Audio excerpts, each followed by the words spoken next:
The world had been gripped by the story of Gabby Petito, at first missing, then found, and very possibly murdered. Her father says there is nothing that will end his grief and bring her back. But there is one thing he says will help.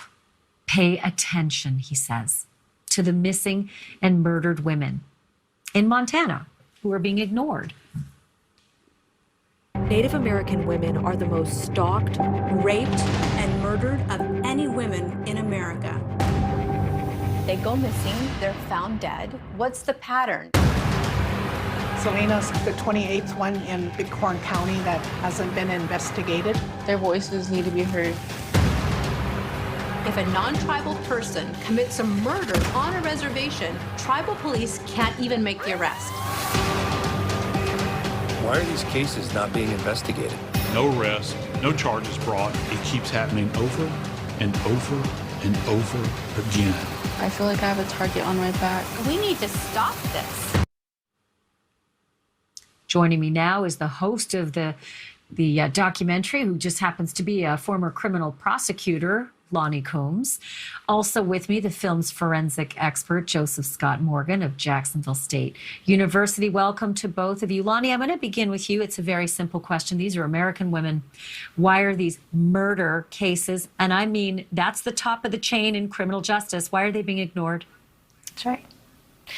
You know, Ashleigh, it is a shocking crisis that's going on that I think so many people are unaware of. The reason why it's gone on so long, the numbers are so great and overwhelming, a number of factors. One, our Native American women, for many, many years, the history is systemic racism, discrimination, and sexism. I mean, it started out where the young girls were used as property to barter, and that attitude that they are invisible, that they're not worthy of being protected or looked after has carried on through the years. There's also a lot of lack of resources for the law enforcement agencies that govern these areas, as well as this jurisdictional issue that is a real problem in these cases. You have tribal lands, and there are tribal police that are supposed to govern those lands, but you also have local police, state police, and federal police.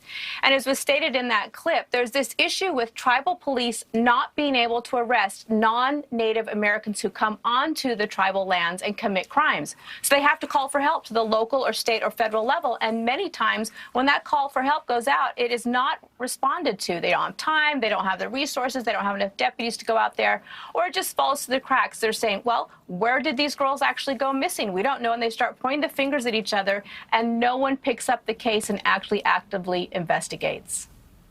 So the statistics that we were looking at, they're just really heartbreaking, and they're also just frankly unbelievable, and that's not hyperbole. So number one, Indigenous women and girls are murdered at 10 times the rate than any other ethnicity. They are 2 times more likely to be raped. And murder is the 3rd leading cause of death, and that's according to the CDC.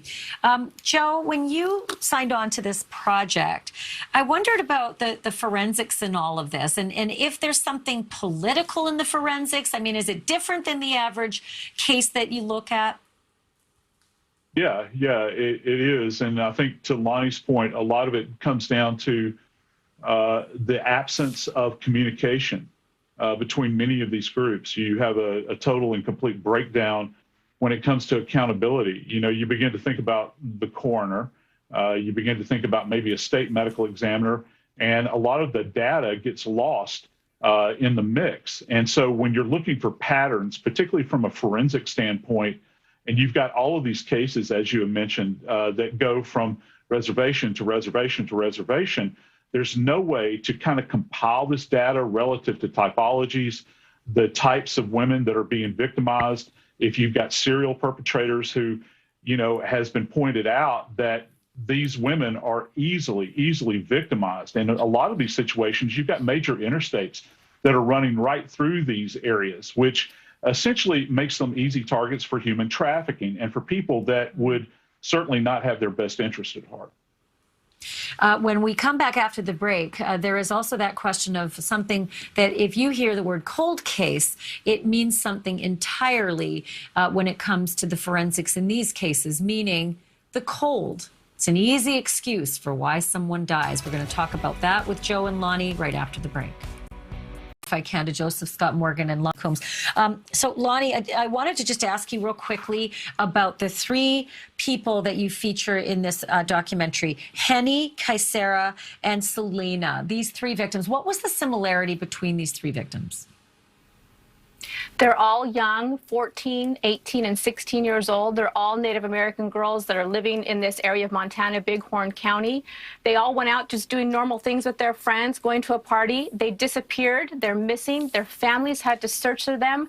They were all eventually found near the location where they were last seen.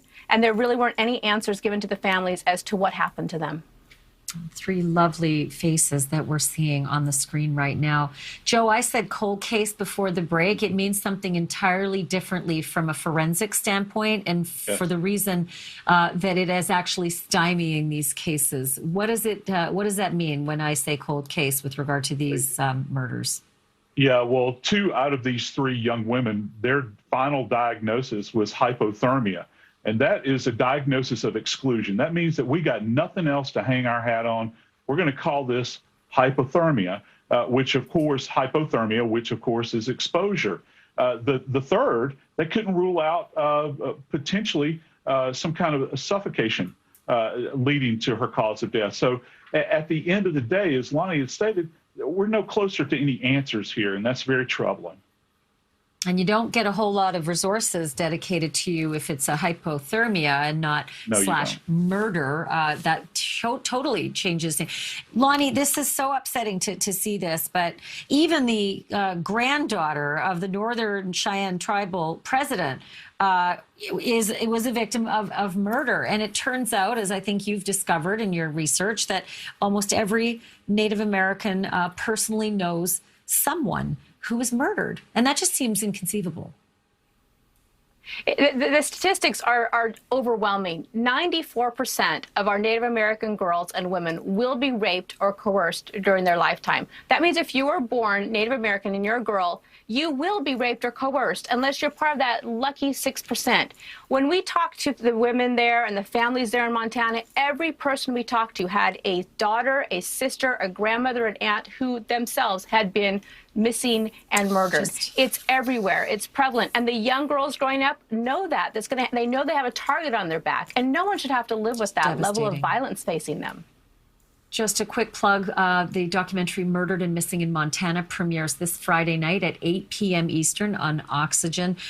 Joseph Scott Morgan, Lonnie Combs, thank you so much for coming on and talking about, and for doing this project too. This is really enlightening and very necessary. Thanks to both of you.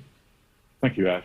Thank you. Thank you for watching. Click the red subscribe button below so you can get more of NewsNation's fact-driven, unbiased coverage.